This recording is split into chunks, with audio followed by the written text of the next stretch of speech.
ርዕሱ ቁጥር 13 ላይ ያለው ነው። እስክመጣ ድረስ ነግዱ። ስለዚህ ዛሬ የምናወራው ስለ ቢዝነስ ነው ማለት ነው። ስለ ንግድ ነው የምናወራው፣ ስለ መነገድ። ይሄ ነገር የሚገባቸው ሰዎች አንዳንድ ሰዎች ይኖራሉ ብዬ አስባለሁ። የመነገድ ነገር ውስጣቸው ያለ ግን ብዙ የሉም። አንደኛው እየወጣ ነው የሚነግደው ሰው ስቀልድ ሉቃስ 19 ላንብበው። ወደ ኢያሪኮም ገብቶ ያልፍ ነበረ። እነሆም ዘኬዎስ የሚባል ሰው፣ እርሱም የቀራጮች አለቃ ነበረ፣ ባለጠጋም ነበረ። ኢየሱስንም የትኛው እንደሆነ ሊያይ ይፈልግ ነበር። ቁመቱም አጭር ነበረና ስለ ሕዝቡ ብዛት አቃተው።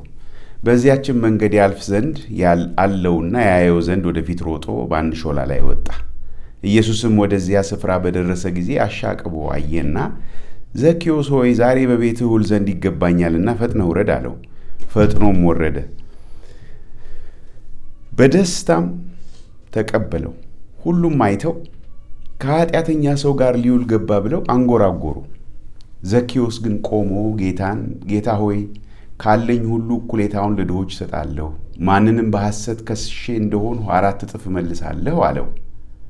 ከዛ ጌታ ያለውን ስሙ። ቁጥር 9 ላይ ኢየሱስም እርሱ ደግሞ የአብርሃም ልጅ ነውና ዛሬ ለዚህ ቤት መዳን ሆኖለታል፣ የሰው ልጅ የጠፋውን ሊፈልግና ሊያድን መጥቷልና አለው ይላል። አሁን ይህን የሰሙ ሰዎች በአእምሯቸው ውስጥ የተፈጠረውን ነገር ሉቃስ ይነግረናል። የአብርሃም ልጅ ብሎ ሲጠራ እናያለን። ዘኬዎስን ደግሞ የሰው ልጅ የጠፋውን ሊፈልግና ሊያድን መጥቷል ሲል በሰዎች ውስጥ የተፈጠረው ነገር ቁጥር 11 ላይ እናያለን። እነርሱም ይህን ሲሰሙ ወደ ኢየሩሳሌም መቅረቡ ስለሆነ ጌታ ወደ ኢየሩሳሌም ፊቱን አቀና ይላል። ከዚህ በፊት ማለት ወደ እሱ የሚሄደው ወደ ኢየሩሳሌም ለምንድን? ሊሞት ነው። ወደ መስቀሉ ነው። ወደ ኢየሩሳሌም እየቀረበ ሲመጣ ኢየሩሳሌም ደግሞ ምን አይነት ከተማ ናት? የንጉሥ ከተማ ናት። ወደ ኢየሩሳሌም መቅረቡ ስለሆነ የእግዚአብሔር መንግሥት ፈጥኖ ሊገለጥ እንዳለው ስለመሰላቸው በቃ ሊመጣ ነው ማለት ነው፣ መንግሥት ሊመጣ ነው ማለት ነው ብለው የሚጠባበቁት በምን ስር ነው ያሉት? ያን ጊዜ አይሁዳውያን በቅኝ ግዛት ስር ነው ያሉት፣ በሮማውያን ስር ነው ያሉት። በቃ ደረሰ ጊዜው፣ በቃ የካሳ ዘመን ምናምን እንደምንለው እኛ ማለት ነው።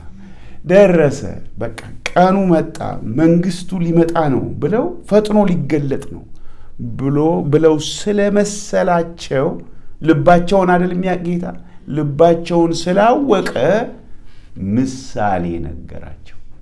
ስለዚህ ይሄ ምሳሌ በዚህ ሐሳብ የተነገረ ምሳሌ ነው እና ጌታ ኢየሱስ ምሳሌውን እንደዚህ ሲል ይናገራል። አንድ መኮንን ወይም መስፍን ለራሱ መንግስትን ይዞ ሊመለስ ወደ ሩቅ አገር ሄደ። ማለት መኮንን ነው። ሩቅ አገር ሄዶ ተሹሞ ምን ሆኖ ማለት ነው? ንጉሥ ሆኖ ተሹሞ ሊመለስ ወደ ሩቅ አገር ሄደ። 10 ባሪያዎቹንም ይሄ መኮንን 10 ባሪያዎቹን ጠርቶ 10 ምናን ሰጣቸው እና እስክመጣ ድረስ ነግዱ አላቸው ይላል። ይሄ ምናን የሚለው ቃል የግሪክ የገንዘብ መጠን ወይም ግሪክ ሞኔታሪ ዩኒት ነው እና ምን ያህል ነው ማለት ነው ይላሉ። ይህንን የሚያጠኑ ታሪኩን ያጠኑ ሰዎች የ3 ወር አንድ ሰው 6 ቀን በሳምንት ቢሰራ እንደውም አንድ ሌላ ቦታ ላይ 4 ወር ነው የሚል ያነበብኩት። አንድ ቦታ ላይ ደግሞ 3 ወር ይላል። መደበኛ ትርጉሙም ላይ ካያችሁ 3 ወር ነው የሚለው። የ3 ወር የአንድ ሰው ደሞዝ 5 ቀን ሳይሆን 6 ቀን እየሰራ እንደው በ8 እንኳን ቢባዛ 48 ሰዓት እየሰራ ማለት ነው እና ቀላል ገንዘብ አይደለም። ዝም ብዬ ያሰላሁት እና ዝም ብሎ በጣም ሪሌቲቭሊ ዛሬ አሁን ሚኒመም ዌጅ ብለን ብናስብ በቀን 8 ሰዓት ሲሰራ ሰው ስንት ብር ያገኛል? ቢያንስ $100 አያገኝ? 8 ጊዜ 12 ስንት ነው? 96። አሁን ሚኒመም ዌጅ ስንት ደርሷል? 15 ምናምን ደርሷል። ስለዚህ ከ100 በላይ ነው። ስለዚህ በ100 እንደው ካፕ እናድርገው ብንል 6 ቀን ሲሰራ ስንት ብር ያገኛል? $600። 600 ሲባዛ በ4 2400 ሲባዛ በ4 ብናስብ 4 ወር ነው የሚለው ኒው እንግሊሽ ትራንስሌሽን መጽሐፍ ቅዱስ ላይ። በ4 ወር ካሰብን ኦልሞስት ስንት ብር ማለት ነው? በዛሬ ቋንቋ ወደ $10,000 አካባቢ። $10,000 ለእያንዳንዳቸው ለ10ሩም ባሪያዎቹ ሰጣቸው። በዛሬ እንዲገባን ብዬ ነው። 10 ምናን ሰጣቸው ይላል። ከዛ በዚህ ምን አድርጉ ነው ያላቸው? ነግዱ አላቸው። ይሄ መኮንን ምክንያቱም እሱ ሊሄድ ነው፣ ሩቅ አገር ሄዶ ተሹሞ ነግሶ ሊመለስ ነው። ከዛ በኋላ የሀገሩ ሰዎች ግን ይላል አሁን እኛ 10 አይደሉም፣ የዛ ሀገር ሰዎች ሲቲዝኖቹ ይሄንን መኮንን ምን ያደርጉት ነበር? ይጠሉት ነበርና ይሄ ሰው በላያችን ላይ እንዲነግስ አንፈልግም ብለው መልእክተኞችን ከኋላው ላኩ። ፒክቸሩ እንድታገኙት ይሄ ምሳሌ ነው። ከኋላው አንፈልገውም በሉልን ብለው ላኩ ይላል።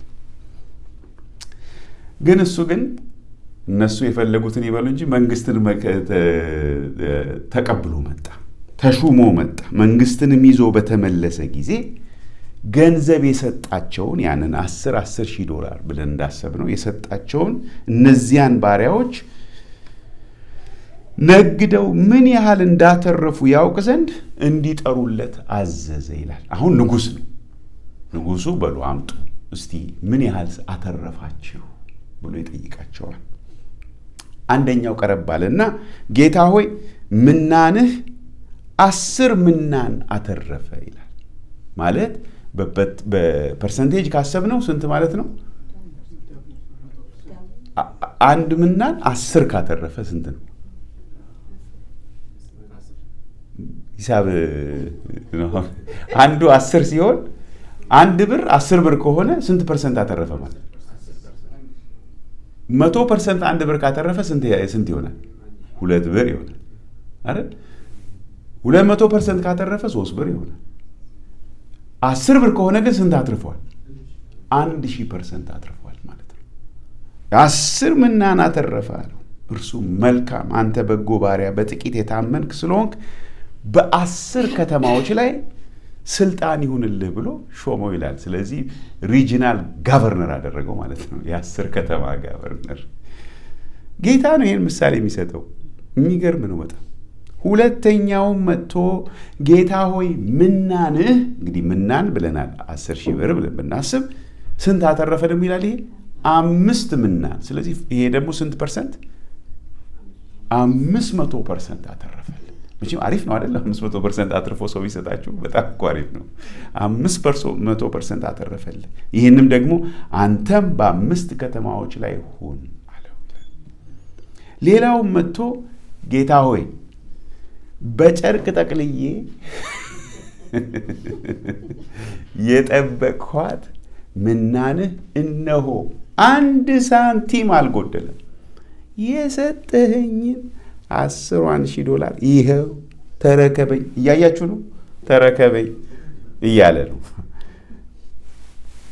ለምንድን ነው እንደዚህ ያደረገው ሲባል ፈርቼሃለሁ፣ ጨካኝ ሰው ነህ አንተ፣ ደግሞ ያላኖርኸውን ያላስቀመጥከውን የምትወስድ ያልዘራኸውን የምታጭድ ጨካኝ ዲማንዲንግ የሆንክ ሰው ነህ። ስለዚህ ፈራሁ። ስለዚህ እንዳለች ሳትነካ ጠቅልዬ ቋጥሬ ቀብሬ አስቀምጬ ከዛ ይኸው ምንድን ነው እሱ የሚጠብቀው? ታማኝ ነህ አንተ፣ ይዘህ ጠብቀህ ይዛችሁ ጠብቁልኝ ብሏል እንዴ? እሱ ምንድን ነው አድርጎ ያለው? ነግዱበት የሚል ነበር መመሪያው። ከዛ ጌታ አንተ ክፉ ባሪያ፣ አፍህ በተናገረው ፈርድብሃለሁ። እኔ ያላኖሩትን የምወስድ ያልዘራሁትን የማጭድ ጨካኝ ሰው እንደሆንኩ ካወቅ ምን ነው ገንዘቤን ለለዋጮች አደራ ያልሰጠኸው ኢንትረስት እንዳገኝ ሄደ ባንክ ዲፖዚት ለምንድነው መኒ ማርኬት አካውንት ያልከፈትከው እያለው ነው። አትሊስት መኒ ማርኬት በጣም ሪስክ ፍሪ ነው፣ ምንም ሪስክ የለው። እዛ ሄደ መኒ ማርኬት እንኳን ብታደርግ አትሊስት ሁለትም ምናልባት እንደውም 10,000 በአንዴ ካስቀመጣችሁ 5-6% ይገኛል። ቁጭ ሲል ግን ገንዘብ ጭራሽ እየቀነሰ ነው የሚመጣው አይደል?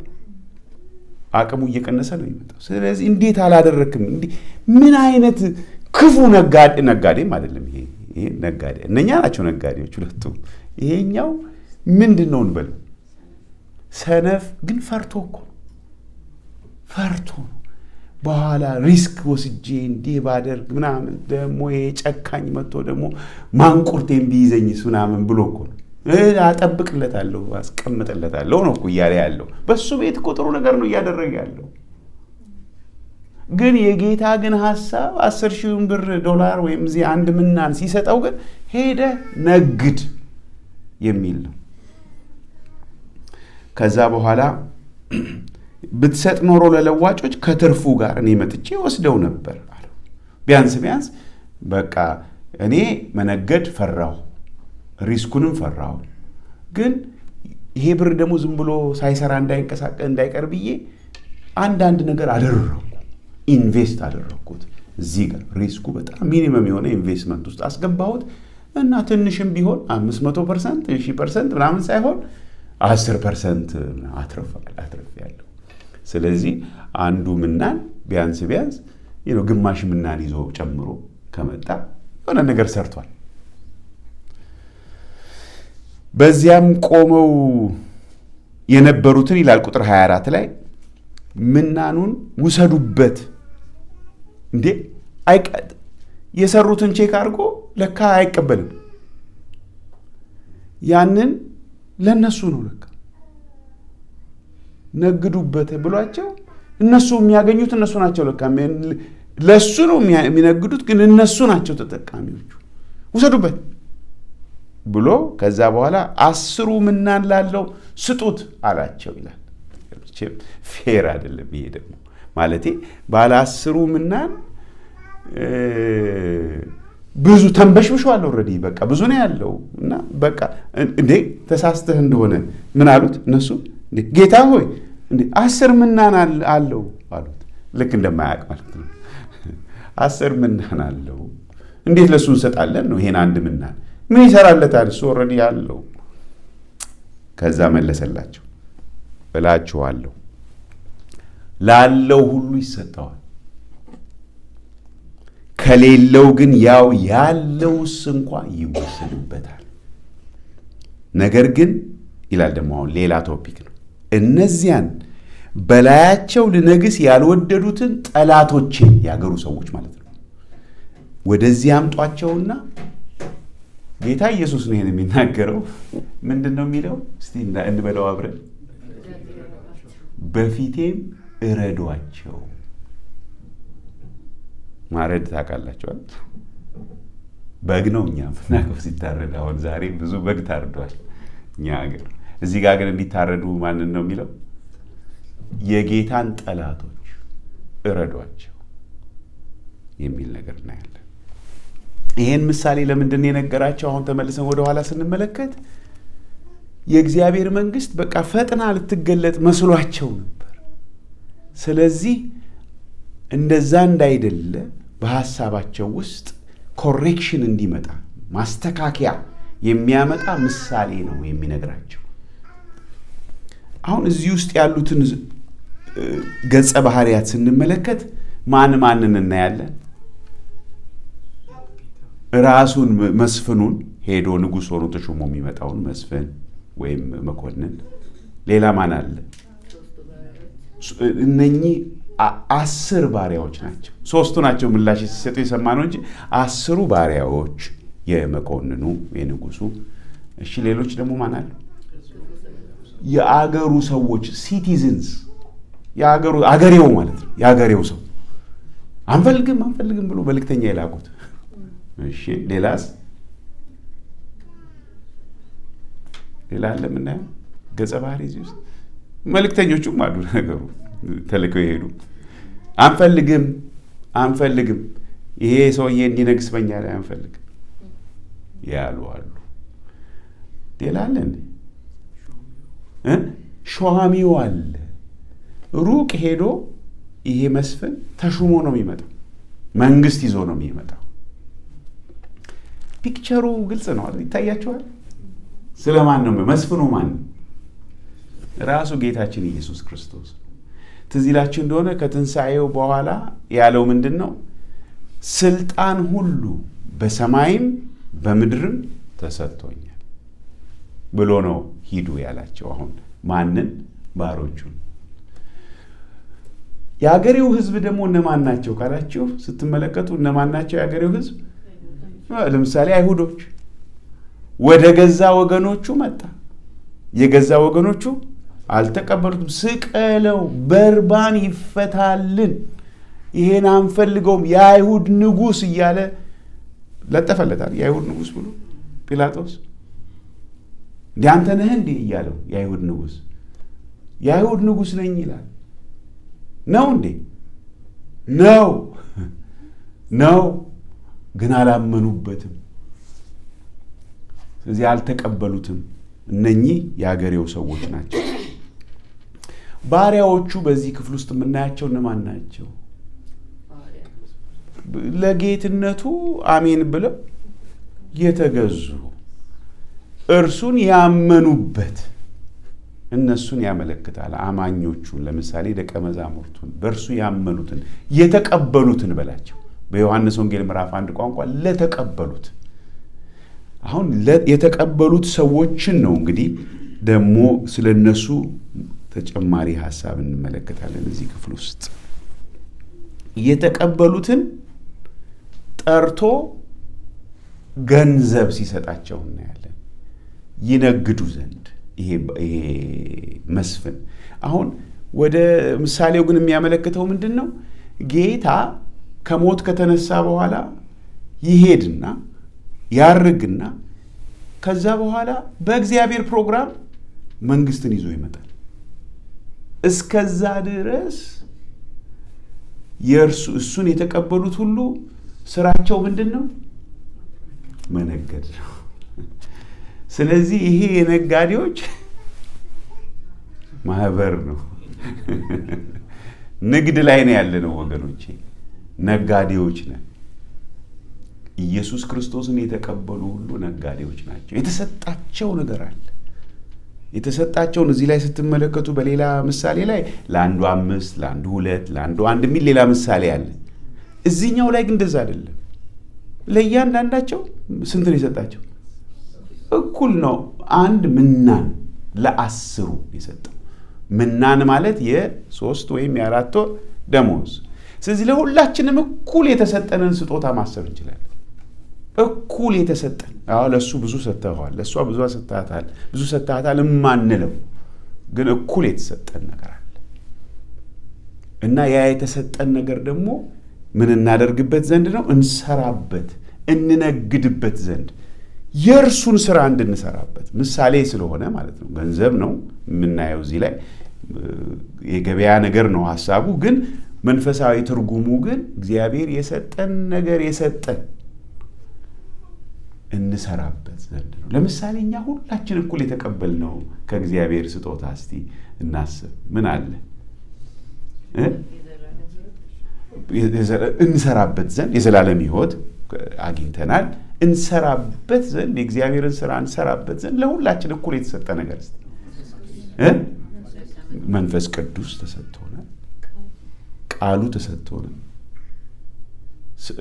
ሌላ ስጦታዎች ግን እኩል ነው አይደል? እኩል የተሰጠን ነገር አስቡ። መግባት እንችላለን፣ መጸለይ እንችላለን። በጣም ኦቪየስ የሆኑ ነገሮች ደግሞ አስቡ። እኩል የተሰጠን ነገር ምን አለ?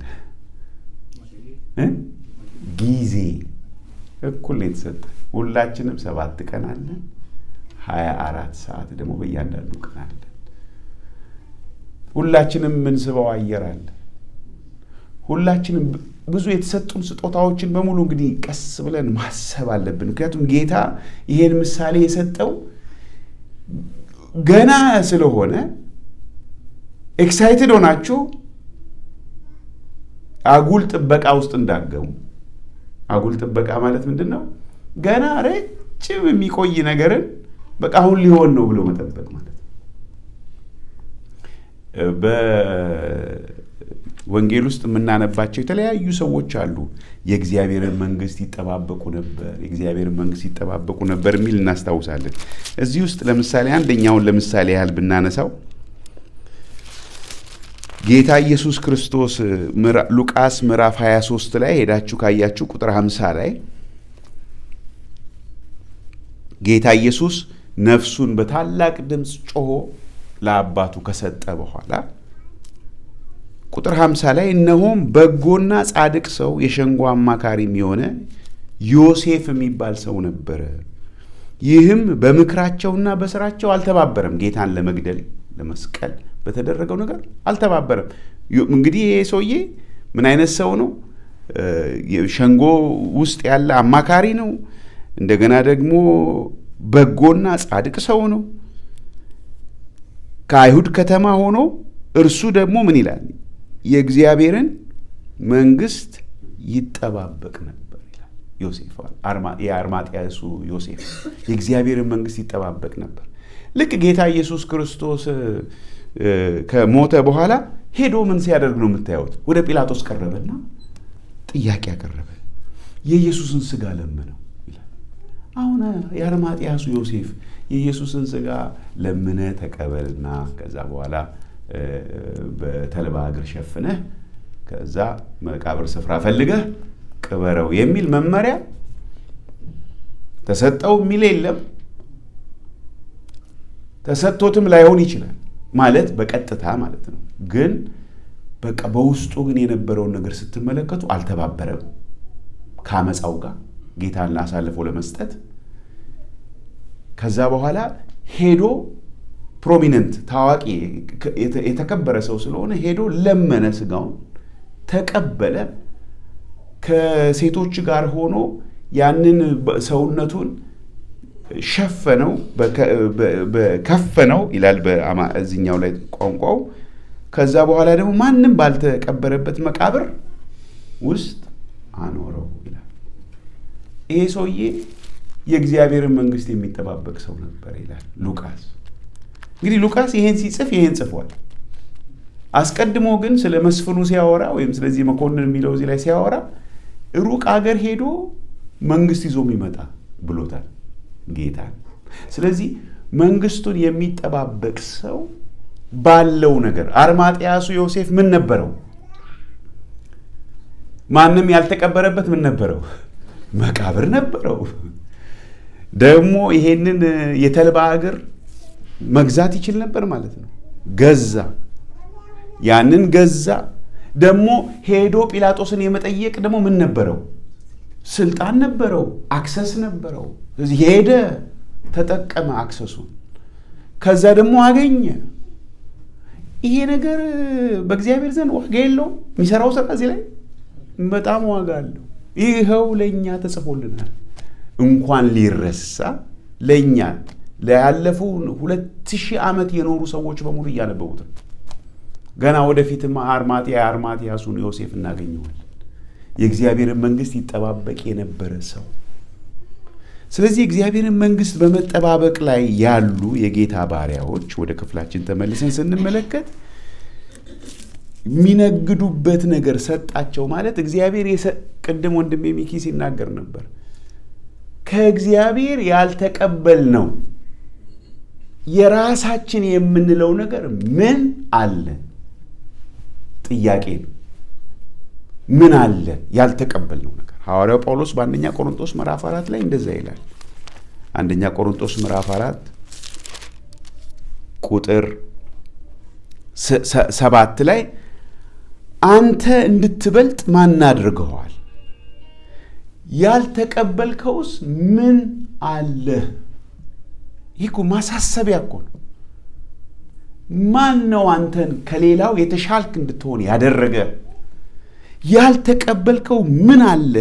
የተቀበልክ ከሆንክ ግን እንዳልተቀበልህ የምትመካ ስለምንድን ነው ይላል። ስለዚህ ሁላችንም የተቀበልነው ነገር አለ፣ ከእግዚአብሔር የተሰጠን ነገር አለ። ቅድም የዘረዘርናቸውን ልዩ ልዩ ነገሮች ሁሉ ያካትታል።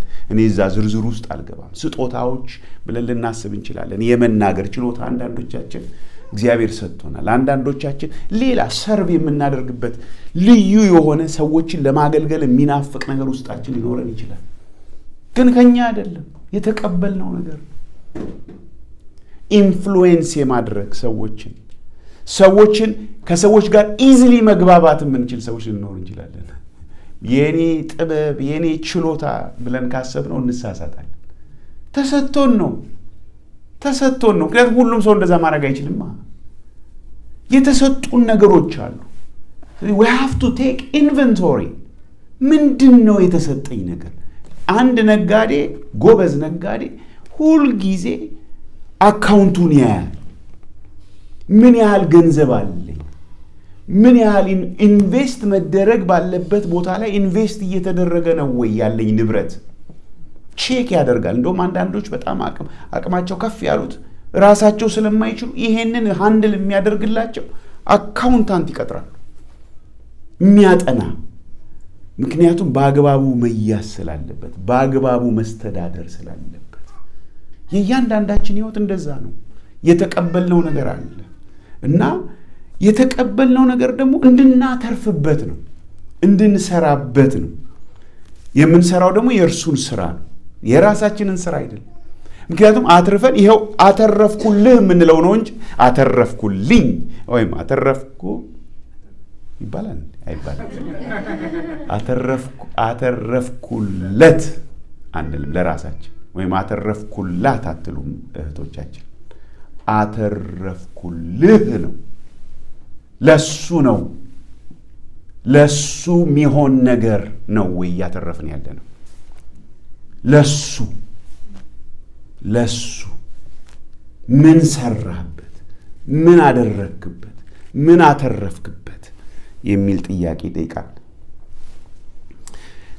ከባሪያዎቹ መካከል ሁለቱ ያው ታማኞች ናቸው። ያደረጉትን አንብበናል፣ አይተናል። ነገዱ፣ አተረፉበት። ሶስተኛው ሰውዬ ግን ላይ ትንሽ ትኩረት ማድረግ ያስፈልጋል ብዬ አስባለሁ። ሶስተኛው ሰውዬ ያው ጌታ ኢየሱስ እንግዲህ እንደምታውቁት እንደ እሳት ነበልባል የሆኑ አይኖች ስላሉት የሰውን ውስጥ ማንነት የሚመረምር ስለሆነ ነው እዚህ ላይ ይሄንን መስታወት ያሳየን እንጂ ሶስተኛው ሰውዬ የሚደነቅ ሰው ነው። እንዴ ቋጥሮ እንዴ ለራሱ እኮ ሌላ ነገር ሊያደርግበት ይችል ነበር፣ ሊዝናናበት ይችል ነበር። እንደ አባካኙ ልጅ ሉቃስ 15 ላይ እንደምናየው ሄዶ ሊያባክነው ይችል ነበር። ይሄ እኔ አይደለም የሚል ልጅ ነው፣ ሰው ነው። ይሄ ሶስተኛው ባሪያ የኔ አይደለም ይሄ እሱ የሚል ነው። ግን ምንም አይሰራም፣ ምንም አያተርፍም። እና ማያተርፍበት ደግሞ ምክንያት ስለ እግዚአብሔር ወልጋዳ አስተሳሰብ ውስጧል። ወልጋዳ ጠማማ አስተሳሰብ ስለ እግዚአብሔር አለው። በቃ እግዚአብሔርን የሚያይበት የሆነ ጥምም ያለ እይታ አለው። ጨካኝ ነው እሱ፣ ያልዘራውን የሚያጭድ ነው እሱ ምናምን የሚለው እንግዲህ ጌታ ኢየሱስ ነው የሚለው። ምን አይነት ወልጋዳ አስተሳሰብ የጌታ ባሪያዎች ሊኖራቸው እንደሚችል እኮ የሚያመለክተው በጣም የሚያሳዝብ ነገር ነው። እና ከዛ የተነሳ ማድረግ የሚገባውን ሳያደርግ ቀረ። ያው እንደምታውቁት ውስጣችን ትክክል ካልሆነ የሚገባውን ነገር አናደርግም። እና ከዛ በኋላ ያው በእግዚአብሔር ፊት አሁን እዚህ ላይ ስትመለከቱት ምሳሌ ነው ይሄ። ባይዘው ምሳሌ ከሚገባው በላይ ከለጠጥ ነው ግራ ነው የምንጋባው። ምሳሌ ዓላማ አለው። ዓላማውን ነው መረዳት ያለብን። ይሄ አሁን ሶስተኛውን ሰውዬ ምንድነው አድርጉት የሚለው ቁጥር 24 ላይ በዚያ ቆመው የነበሩትን ምናኑን ውሰዱበት፣ 10 ምናን ላለው ስጡት አላቸው። እነርሱም ጌታ ሆይ 10 ምናን አለው አሉት። እላችኋለሁ ላለው ሁሉ ይሰጣል፣ ከሌለው ግን ያው ያለው እሱ እንኳን ይወሰድበታል። ምንድነው የደረሰበት ዕጣ ፈንታው ምን ነበረ? የሶስተኛው ሰውዬ ተወሰደበት። ሌላ ነገር ይነግራል ምሳሌ አይነግረንም። እግዚአብሔር ይመስገን። እኔ እኮ ወደ ገሃነም ጣሉት ምናምን የሚባል መስሎኝ ነበረ የሚል ሰው ሊኖር ይችላል። ይሄ መጨረሻ ሰነፍ አስተሳሰብ ነው። አልገባንም ማለት ነው ምሳሌው። ይሄ በጣም የሚያሳዝን ነገር ነው። ትልቅ ኪሳራ ለአንድ ቀን አይደለም ኪሳራ። በጣም የሚያሳዝን ትልቅ ኪሳራ። ይህ ነው ታውቃላችሁ፣ እግዚአብሔር ቃል እንደሚናገረው በጌታ የሆኑ አንድ ቀን በክርስቶስ የፍርድ ወንበር ፊት ይቆማሉ። ከዛ በኋላ ታማኝ ለሆኑቱ ሽልማት አላቸው። በዚህ ምሳሌ መሰረት 10 ከተማ ገዢ፣ 5 ከተማ ገዢ፣ በሌሎች ምሳሌዎች በሌላ መልክ ቀርበዋል እንዲገባን ነው። ግን ሽልማቱ እንኳን የጌታ ሽልማትና ፕሬዚዳንት የዩኤስ ፕሬዚዳንት እንኳን ቢሸልመን ሽልማቱ ቀላል አይደለም የሚሆነው፣ ትልቅ ነገር ነው አይደል እንዴ? የጌታ ሽልማት አላቸው። ታማኝ ያልሆኑ ደግሞ ይከስራሉ በፍርዱ ወንበር ፊት። ኪሳራ አለ፣ ማዘን አለ። ወይኔ ይላሉ። ወይኔ እያሉ ወደ እግዚአብሔር መንግስት ይገባሉ። ወይኔ እያሉ፣ ወይኔው ግን በጣም በጣም ጥልቅ ሐዘን። ይሄ እግዚአብሔር ቃል የሚያስተምረው ነገር ነው። ልናሽሞነሙነው ልናለሳልሰው ማንችለው እውነት ነው፣ ሀቅ። እንደው በቃ ወደ ሲኦል እንዳልገባ ጌታን ላገልግለው የሚባል ትክክል አይደለም። ወደ ሲኦል መግባት በኢየሱስ ክርስቶስ ካለማመን የተነሳ የሚገኝ ነገር። በኢየሱስ ክርስቶስ ያመነ እንዴ እዚህ ላይ ስትመለከቱ እዚህ ጌታ ያው ዛሬ የትንሣኤንም ቀን እያሰብን ስለሆነ ጌታ በተሰቀለ ጊዜ ሉቃስ 23 ቁጥር 39 ላይ ተመልከቱ። ከላይ ያለው ክፍል ላይ ሲያፌዙበት አንተ በእግዚአብሔር የተመረጠው ክርስቶስ ከሆነ ራሱን ያድን እያሉ ያፌዙበት ነበር ምናምን ይልና ቁጥር 39 ላይ ስንመጣ 2 ከጎኑ የተሰቀሉ ክፉ አድራጊዎች ወንጀለኞች ነበሩ እና አንደኛው ምን ይለዋል እዛ ቦታ ላይ ሆኖ አንተ ክርስቶስ አይደለህምን? ራስህንም እኛንም አድን ብሎ ምን አደረገው? ሰደበው ይላል። ኢንሰልት ነው ያደረገው። አድን እንጂ እኛንም አድነን አንተም ክርስቶስ አይደለም እንዴ ሲለው እናያለን። ልክ ዛሬ አሁን ብዙ ሰዎች በድፍረት ኢየሱስ ምናምን ይላሉ የሚለዋሉ፣ ነገ ያለቅሳሉ። it's just a matter of time። እኔ ዘመድ አለኝ እንደዛ የሚያላግጥ፣ አዝናለሁ በጣም ያላግጣል።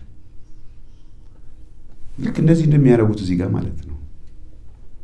ይሄ እንግዲህ በመጨረሻው ሳለ 2 ወንጀለኞች ናቸው፣ 2ቱም ክፉ አድራጊዎች ናቸው።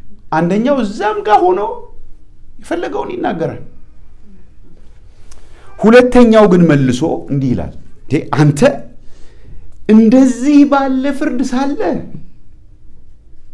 አይሲዩ ውስጥ ልትሞት እያጣጣርክ ሳለ እንደማለት ነው። አሁን ለኛ እንዲገባ እንደዚህ ባለ ፍርድ ሳለ እንደው ቁጭ ብለህ ወይን ጠጅ እየጠጣ እየተዝናና ከጓደኞች ጋር እንኳን ቢሆን እሺ መጠጡ ተጽዕኖ አድርጎብህ ነው ይባላል። እንዴ በእንደዚህ አይነት ሁኔታ ሳለ እግዚአብሔርን አትፈራ ብሎ ይጠይቀዋል። ስለዚህ ማነው ጌታ አለ መካከላቸው? 2ቱ ናቸው የሚያወሩት። እግዚአብሔርን አትፈራ? ከዛ ደግሞ ለሱ እንደገና ይነግረዋል። እኔና አንተ ስላደረግነው ነገር የሚገባንን እየተቀበልን ነው። ፍርዱም እውነተኛ ፍርድ ነው። እኛ ላይ እውነተኛ ፍርድ ይገባናል። ይሄ ግን ምንም ክፋት አላደረገም ብሎ ገሰጸው ይላል። ያኛው ምን እያደረገ ነው ብላችሁ ስትመለከቱ ኃጢአተኛነቱን አመነ በግልጽ አወጀ። እኔ ኃጢአተኛ ሰው ነኝ፣ ሞት የሚገባኝ የእግዚአብሔር ጠላት ነኝ። ፈሪሳውያን ማለት ያቃታቸው ማለት ነው። ፈሪሳውያን ራሳቸውን እንደ ጻድቃን አድርገው ይቆጥራሉ። እሱ ግን እንደዛ አይደለም። ግልጽ ነው አየሱ። ለዚህ ነው እኮ አንደኛውን ሙልጭ ያለ ኃጢአተኛ መሆን ይሻላል። ላያችን አሳምረን ውስጣችን መቃብር ጉድጓድ ከሚሆን አንደኛውን እንደዚህ። ምክንያቱም ጌታ አካባቢ የነበሩትን ታስታውሱ እንደሆነ ሴተኛ ዳሪዎች፣ ቀራጮች፣ ምክንያቱም ለነሱ ምንም ራሳቸውን የሚሸላልሙት ነገር የላቸው፣ ኃጢአተኞች ናቸው። ፈሪሳውያኖቹም ሲያንጎራጉሩ ነው የምናያቸው በየጊዜው። እንዴ ይሄ ምንድን ነው ከኃጢአተኞች ጋር ይበላል ምናምን እያሉት ሲያንጎራጉሩ እናያለን። እና እነኚህ ሁለቱም ኃጢአተኞች ናቸው። ከዛ ገሰጸው፣ እግዚአብሔርን ፍራ እንጂ ይሄ እኮ መሀላችን ያለው እያለው እኮ ነው። ይሄ እኮ ምንም ክፋት የሌለበት እኮ ነው እያለ እያወራ እግዚአብሔር አይኑን ወዲያው ከፍቶለት ይሁን አስቀድሞ ከፍቶለት ይሁን አላቅም። ከዛ ወደ ጌታ ደግሞ ዞር ብሎ ሲያወራ ጌታ ሆይ በመንግስትህ ዘመዶቹ በሙሉ እኛ አንፈልግም ስቀለው ያሉ ዘመዶቹ፣ እሱ ግን አንተ ንጉሥ ነህ፣ በመንግስትህ በመጣህ ጊዜ አስበኝ አለው ይላል። በኢየሱስ ክርስቶስ አመነ። ኢየሱስ ክርስቶስን ጌታ እንደሆነ አምኖ ተናገረ። አስበኝ ሲለው ጌታ እያጣጣረ ሁሉ ሊሆን ይችላል። እውነት እልሃለሁ ዛሬ ነገ አይደለም ዛሬ ከእኔ ጋር በገነት ትሆናለህ አለው ይላል። ስለዚህ ከጌታ ጋር ለመሆን በገነት ለመሆን ከእግዚአብሔር ለመታረቅ የሚያስፈልገው ኃጢአተኞች ሰዎች መሆናችንን ማመን፣ የኛ ጽድቅ በእግዚአብሔር ፊት ርኩስ ነገር እንደሆነ ማመን፣ ከዛ ደግሞ ስለ ኃጢአታችን የሞተው ጌታችን ኢየሱስ ክርስቶስ እርሱ የእግዚአብሔር መድኃኒት እሱ እንደሆነ ማመን፣ እሱን መቀበል፣ አዳኝነቱን ማመን፣ ስሙን መጥራት እንዲህ ያደረገ ዘንድ ነው። አሁን እነኚህ እኮ ባሮች ናቸው። ምሳሌው ላይ ኦልሬዲ ይሄንን ነገር አምነዋል። ግን አንደኛው ግን ጌታን በተጣመመ መንገድ ነው የሚረዳው። እንደዛም ሆኖ ጌታ ጨካኝ ነው። ጌታ ያልዘራውን የሚያጭድ ነው። ጌታ የሚለው ነገር አለው እና እንደዛ የሚለው ነገር አያሰራውም። እንዳይነግድ አድርጎታል። የጌታ መንግስት ገና በገሃድ አልተገለጠም። ለእኛም ዛሬ ሲገለጥ ግን በጠላቶቹ ላይ ይፈርዳል ጌታ። ጠላቶቹ እነማን ናቸው? ያልተቀበሉት፣ ብዙ እድል ኖሯቸው እግዚአብሔር ተናግሯቸው ወደ እነሱ ወደ መካከላቸው መጥቶ ድምፁን አሰምቷቸው በከተማዎቻቸው ስራውን አሳይቷቸው ግን አንፈልግም ወግድ ያሉት እነሱ ይታረዱ ነው የሚለው ጌታ። እንዲገባን ማለት ነው። ገሃነም ይሄ ነው። ይታረዱ ነው። ይሄ እውነት ነው። ከሰዎች ጋር የሚያጣላን ከዘመዶቻችንም ጋር የሚያጣላን እውነት ይሄ ነው። ይሄን ስንነግራቸው ዘመዶቻችን ይጣሉናል። በትክክል ከነገርናቸው እየፈራን ነው። አሁን እኛ እንዳናስቆጣቸው እየፈራን ነው። ያሽሞነሞንን ነው የምንነግራቸው። ልክ ያልዋጥ እንዳለው ሰው ምግቡ በቃ ዝም ብሎ አፍ ውስጥ ዝም ብሎ እንደሚያላምጥ ሰው እውነቱን እኛ እንደዛ እያለ በቃ ዝም ብለን እያሽከረከር ነው። እውነቱ ግን በኢየሱስ ክርስቶስ ብቻ ያላመነ ሁሉ የእግዚአብሔር ጠላት፣ እህት ብትሆን፣ ልጅ ቢሆን፣ እናት ብትሆን፣ አባት ቢሆን ከክርስቶስ ሌላ የሚመካበት ነገር ካለው ድህነት እሱ ጋር አልመጣም። የየትኛውም ተቋም አባል ቢሆን ማለት ነው። እና ጠላቶቹ ላይ ጌታ ይፈርዳል። አላውቃችሁም ነው የሚላቸው። እኔ እኮ ቤተ ክርስቲያን አባል ነኝ፣ እኔ እኮ ድግስ ደግሳለሁ፣ እኔ እኮ ይህንና ያንን አደርጋለሁ ቢሉ እኔ አላውቃችሁም ነው የሚለው። በዚያው ግን ይሄ መንግስቱ በሚገለጥበት ጊዜ ደግሞ ሌላ ፍርድ አለ። ያ ፍርድ ላመኑቱ ነው። ታማኝ ለሆኑ ሽልማት ሹመት ይጠብቃቸዋል። ሽልማት ሹመት፣ ታማኝ ለሆኑ የሚከፈለውን ዋጋ ሁሉ እየከፈሉ ለተጉ፣ ከእርሱ ጋር መከራን አብረን ብንቀበል ከእርሱ ጋር ደግሞ ምን እንሆናለን ብሏል ጳውሎስ? እንነግሳለን። ይሾማሉ። ለራሳቸው የኖሩ የራሳቸውን ነገር ብቻ ሲያደርጉ የኖሩ የእግዚአብሔርን ነገር እንደው በቃ እንደው እንዳይጠፋ ብቻ እንደው ያዝ አድርገዋት ግን ኑሯቸውን የራሳቸውን ነገር ሲያሳድዱ የኖሩ ግን ትልቅ ኪሳራ ይገጥማቸዋል። ባለፈው ጊዜ እንዳየነው ሰው ዓለምን ሁሉ ቢያተርፍ ነፍሱን ቢያጎድል ምን ይጠቅመዋል የተባለው ለማያምኑ ሰዎች አይደለም። ሉቃስ ወንጌል ውስጥ ስንመለከት ለእኛ ነው። ቢሊዮኔር ብንሆን ትልልቅ ንግድ ተቋሞች ቢኖሩን ለራሳችን ማለት ነው።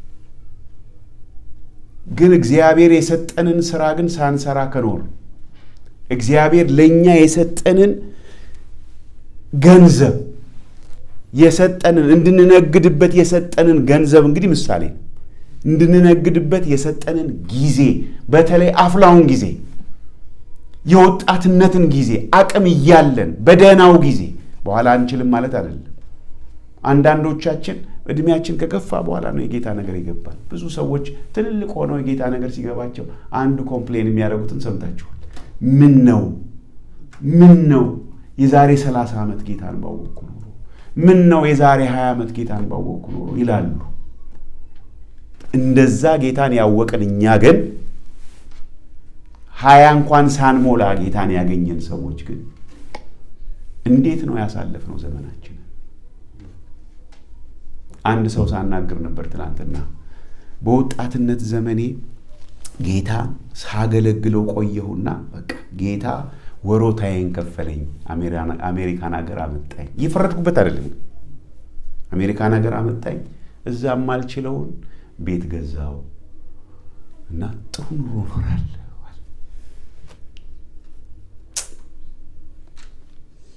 በቃ ልብ የሚጥል ነገር ነው። ጌታ ወሮታዬን ከፍሎኝ ቤት ገዛልኝ፣ መኪና ገዛልኝ፣ ከዛ ከደካማ ሀገር አወጣኝ። እና ሐዋርያው ጳውሎስ ደግሞ እያለቁ ነው የሄዱት እዚህ ምድር ላይ እያለቁ ከዛ ግን ሲናገሩ ግን የምጠብቀው ነገር አለኝ ከጌታ ነው የሚሉት። እኛ እዚች ትንሽ ውር ላልናት እዚህ ጋር እንደዚህ ወንጌል አገልግያለሁ፣ ተቸግሬለታለሁ፣ አንድ ቀን ታስሬያለሁ ምናምንና ጌታችን አስቦ ባለጠጋ አደረገኝ ብለን የምናስብ ከሆነ እንዴ ንጉሱ መች መጣ? እስኪ መጣ ድረስ እኮ እንድንነግድ ነው የተጠራ ነው። ትላንት በ20 ማይል ፐር አወር ከሆነ የነዳ ነው ለአገልግሎቱ ዛሬ በ40 ነው መሆን ያለበት፣ ነገ በ60 ነው መሆን ያለበት። ማለት ምን እየሆነ ነው መምጣት ያለበት? እየጨመረ ኧረ እግዚአብሔር ይመስገን ይሄን ያህል ዘመን አገልግየው ምናምን ብለን የምንልበት እድል ሊኖረን ፈጽሞ አይገባም። ምንችለውን ያህል ነው መትጋት ያለብን። የኋላዬን እየረሳው በፊት ያለውን ለመያዝ ዘረጋለሁ ነው የሚሉት ሐዋርያት። ግን እንደነ ዴማስ ያሉ ደግሞ በቃ ከዚህ ሰውዬ ጋር ሁሌ ጣጣ ነው፣ በቃ ችግር ነው፣ እዛ መገረፍ ነው፣ እዛ መታሰር ነው። በቃኝ እኔ ደግሞ አይ ኒድ ቱ ቴክ አ ቬኬሽን ብሎ እኮ ነው ሄደው ወደ ተሰሎንቄ። ጌታን እኮ አይደለም የተወው፣ ቬኬሽን እኮ ነው የፈለገው። ይሁን ሀቢዝ ቬኬሽን በኋላ ይከስራል እንጂ በኋላ እናገኘዋለን ብዬ ነው ያስባለሁ። ቬኬሽኑን ወስዶ በጊዜ ለዘላለም ይከስራል ግን። ስለዚህ አሁን እኛ እንድናስብ ነው። በቃ አሁን ቀኑ የደረሰ የሚመስልባቸው ሁኔታዎች ይፈጠራሉ። ለምሳሌ አሁን አንዳንድ ነገሮች በዓለማችን ላይ ሲሆኑ በቃ ደረሰ ማለት ነው እንድንል ያደርገናል። ግን እኔ ላሳስባችሁ ፈልጋለሁ። ሉቃስ 21 ላይ ሐዋርያው ጌታ ኢየሱስ ሲናገር ስለ ዘመኑ ፍጻሜ ሲናገር እንደዚህ ይላል። ሰዓቴን አልያዝኩም። ስንት ሰዓት ነው? እሺ እቺን ብለን እንጨርሳለን። ሉቃስ 21 ላይ ስለ እንትኑ ሲናገር ስለ ዘመኑ ፍጻሜ ሲናገር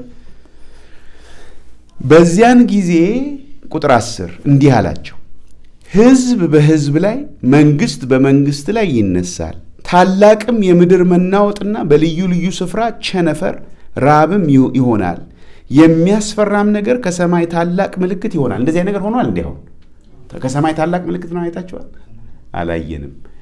ግን አንዳንዱ ነገሮች እየሆኑ ነው። ግን አሁን ከሰማይ ታላቅ ምልክት እነኚህም ነገሮች በሙሉ ሲሆኑ ይላል ጌታ ቁጥር 12 ላይ ከዚህ ሁሉ በፊት ይሄ ሰማዩ ላይ የሚታየው ነገር ከመታየቱ በፊት ምን ይሆናል ይላል? እጃችሁን በላያችሁ ይጭናሉ፣ ያሳድዷችሁማል፣ ስለ ስሜም ወደ ምኩራብና ወደ ወህኒ አሳልፈው ይሰጧችኋል፣ ወደ ነገስታትና ወደ ገዢዎችም ይወስዷችኋል። የንግድ ጊዜ ያለ ከፊታችሁ ነው የሚለው። የምንነግድበት ጊዜ ንግድ እኮ ነው። በቃ ይደራል ገበያው። ስደት አንድ ዶኪመንተሪ አይ ነበር፣ ቻይኒዝ ዶኪመንተሪ እና አንዱ ምን ብሎ ተናገረ? ዶንት ቢ አፍሬድ ኦፍ ሳፈሪንግ ቢ አፍሬድ ኦፍ ወርልድነስ። ቻይኒዞች እንዲህ ነው የኖሩት፣ እውነተኞቹ ማለት ነው። የሚፈሩት መከራን አይደለም ዓለማዊነትን ነው። ስለዚህ ምን ይላል? እንደዚህ ያረጓቸዋል፣ እንዲህ ያረጓቸዋል፣ እንዲህ ያረጓቸዋል። ወይ በቃ አገልግሎትም ሊቆም ነው፣ ቸርችም ሊዘጋ ነው።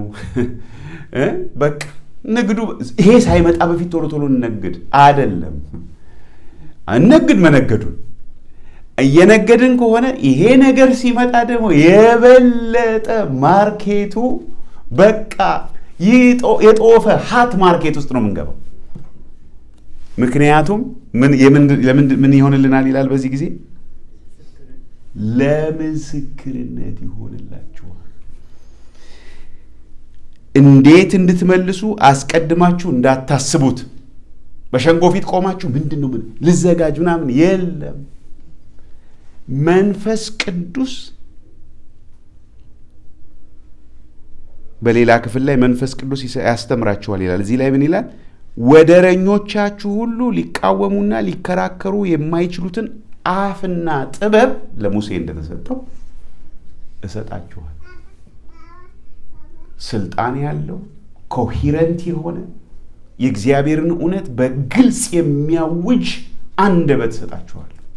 እነማን ናቸው እንደዚህ አንደበት የሚሰጣቸው? የሚሰደዱት ናቸው እኮ፣ መከራ የሚቀበሉት ናቸው። ያኛው አይሰደድም። ሶስተኛው ሰውዬ እሱ እኮ አይሰደድም እንዴ!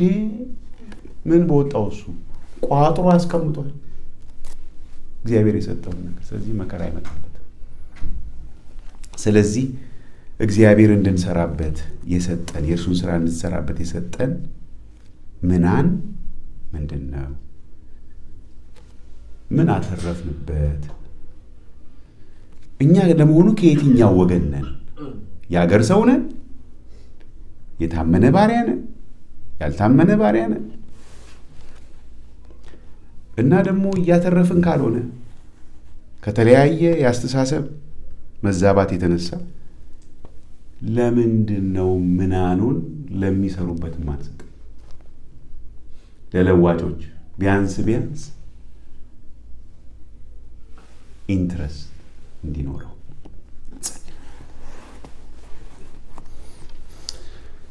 እግዚአብሔር አባታችን እናመሰግናለን። በመስቀል ላይ ተንገላተህ ጌታ ኢየሱስ ኃጢአታችንን ስለተሸከምክ እናመሰግናለን። ለእኛ የሚገባውን አንተ ስለወሰድክ እናመሰግናለን።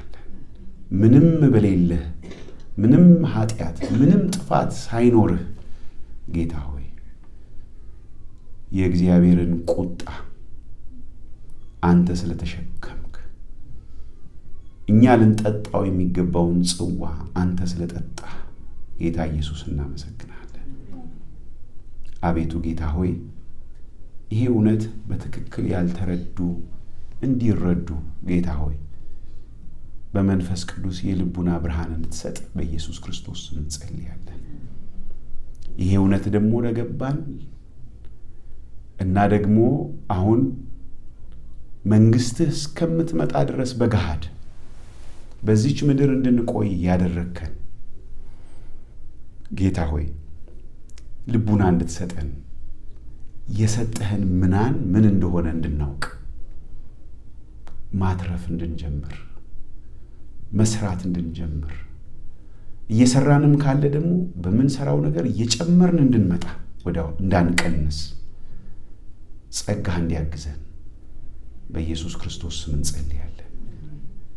ነገር ግን ጌታ ሆይ ምንም እየሰራን ያልሆነን አቤቱ አስተሳሰባችንን ፈውሰው። ጌታ ሆይ በትክክል እንወቅ። ሐዋርያው ጳውሎስ የክርስቶስ ፍቅር ግድ ይለናልና እንደሚል ጌታ ሆይ ፍቅርህ ታላቅ ፍቅርህ ጌታ ሆይ በውስጣችን ጌታ ሆይ በመንፈስ ቅዱስ እንወቀው። ጌታ ሆይ አቅም እንዲሆነን እንድንወስን እንድናደርግ እንድንፈጽም እናመሰግናለን። ስለሚያግዘን ቅዱስ መንፈስህ በኢየሱስ ክርስቶስ ስም አሜን። እግዚአብሔር ይባርካችሁ። ጨርሰናል። ወደ ባይብል ስተዲ እንሄዳለን።